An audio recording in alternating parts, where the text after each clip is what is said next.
So hello and welcome to your third Christmas key of the season, the third movement that's going to help you to build a smooth, repetitive swing for 2019 and play the best golf of your life. Be back in a moment.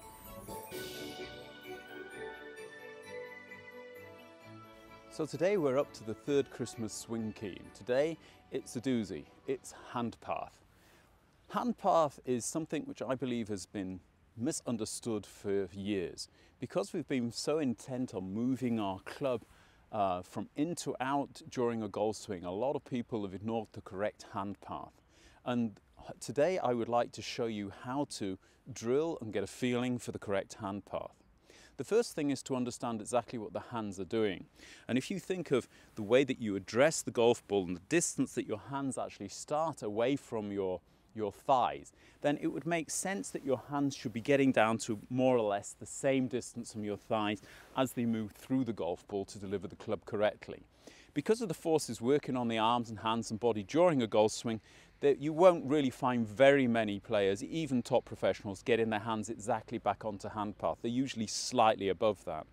But the trick is to get as close as possible. What you always also want to be thinking about is the way that the club is going to release through the golf ball. Now, what we're looking for is to get what we call lean on the golf club. That means that in impact, your hands are ahead of the golf ball. In order to do that, you've got to be moving your body correctly, and you've also got to have the right kind of visual picture of where the hands should be going in the golf swing. When you're using a golf club and releasing it correctly, we're using it similar to a hockey stick. That means that as I actually move the club head down to the ball, the grip end should be moving kind of up and back away from the ball. So you've got two different directions, the direction that the club head is moving and the direction that the grip end is moving. Now, unfortunately, unconsciously, what we tend to do is give the feeling of if I move my hands in this direction, the club head will follow. And unfortunately, that's not true. The club head will be moving in a different direction to your hands. So if your feeling is your hands are moving down the target line, then the club head isn't. So if you have contradictorily the feeling that your hands are moving to the left and away from the target line, you're going to be far closer to getting the club back onto the target line and moving it down the target line for as long as possible through impact. I use what they call a swim noodle to give my students a bit better kind of a visualization of what's happening here. If you can imagine the hands are starting here, and in the downswing I want to get them back in the same distance away from my thighs, more or less.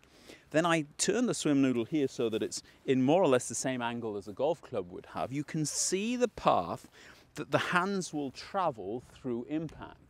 If I turn around sideways, you can see it even better. So I'm not in any way trying to move my hands along the target line, or even worse, to the right of the target line.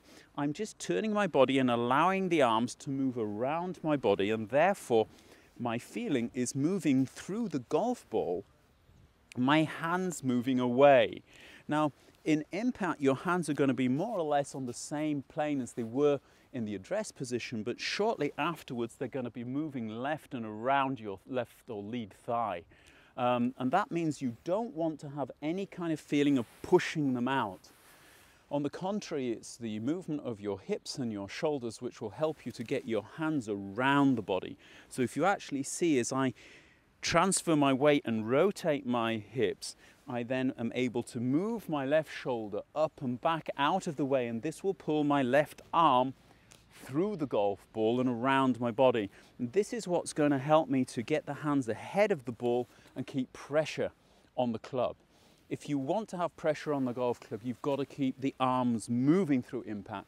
And it's the moment you slow down and stop, you're going to get this kind of flippy motion that I think most people are used to feeling and seeing.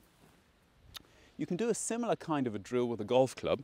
If you take the golf club in your hand just as you would in a normal address position, and then grip with the trail hand in the middle of the club, you can do the same kind of drill, taking it up, bringing it down, and turning it around the corner.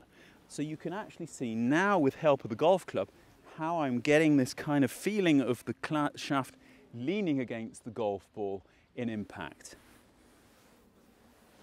always the feeling of keeping the arms close to the body, getting them rotating or coming around the left or the lead leg as quickly as possible. And that will help me to get the club down onto the golf ball and keep pressure on the shaft and get some pressure and therefore a better strike on the golf ball. Try and get away from this illusion of having to swing from in to out. We want the club head moving possibly down the target line, not to the right, not to the left of the target line. The only way you're going to get to do that is by moving your hands around your body and the feeling of them going left at the moment that your club head is going straight. If you can get that kind of feeling into your body by 2019, you're going to have a far better season than you did this one. I hope this has helped you. If it has, hit the like button, subscribe, hit the bell. Don't forget that all the money we generate from the videos in December this year is going to be given to Children in Need. That's a UK charity that looks after children all over the world. I'll be back in just a few days with my 4th Christmas key for 2019. See you then.